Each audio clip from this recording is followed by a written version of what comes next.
সর্বপ্রথম আমরা Rio games শপে চলে আসলাম। আসার পরে আমাদের আগে টাকা অ্যাড করতে হবে টপ আপ করার আগে। তো আমরা সুন্দর করে ডান সাইডে কর্নারে আইকনটাতে ক্লিক করে দিব।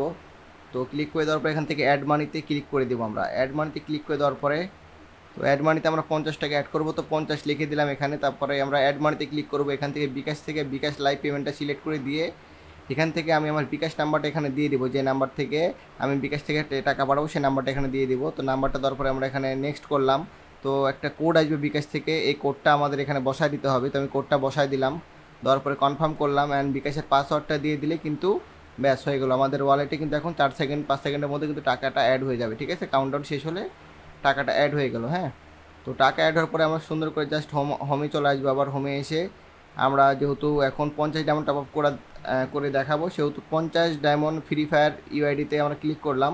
এখান থেকে 50 ডায়মন্ডের উপরে একটা ক্লিক করে দিলাম। দেওয়ার পরে নিচে এসে আমরা ফাঁকা ঘর পাবো একটা ইউআইডি বসানোর। এখানে ইউআইডিটা বসায় দিব। আমি আমার ইউআইডিটা বসায় দিচ্ছি। এটা কিন্তু নির্ভুলভাবে করা লাগবে। অ্যান্ড এখান থেকে ওয়ালেট পে দিয়ে আমরা করবো, যেহেতু টাকা আগে অ্যাড করে নিয়েছি। জাস্ট এখান থেকে বাই অপশানে ক্লিক করে দিলাম। তো দেওয়ার পরে অর্ডারটা কমপ্লিট হতে 20 থেকে 25 সেকেন্ডের মতো সময় লাগবে। তো ততক্ষণ আমরা একটু অপেক্ষা করব। তো আমরা জাস্ট একটু ওয়েট করব। ওয়েট করার পরে কিন্তু আমরা জাস্ট একটা এখান থেকে রিফ্রেশ দিলে কিন্তু আমাদের অর্ডারটা কমপ্লিট হয়ে যাবে। অ্যান্ড আমরা কিন্তু আমাদের আইডিতে কিন্তু ডায়মন্ডও পেয়ে যাব। ঠিক আছে, ব্যাস আমরা জাস্ট এখান থেকে একটা স্ক্রল করে দেখাই দিচ্ছি যে আমাদের অর্ডারটা কিন্তু কমপ্লিট হয়ে গেছে। ঠিক আছে, একটা আমি রিফ্রেশ দিচ্ছি এখন। ওকে, জাস্ট আমরা একটা রিফ্রেশ দিয়ে দিচ্ছি অ্যান্ড আমাদের অর্ডারটা কিন্তু কমপ্লিট। ব্যাস এইভাবেই কিন্তু আপনারা টপ আপ করতে পারবেন।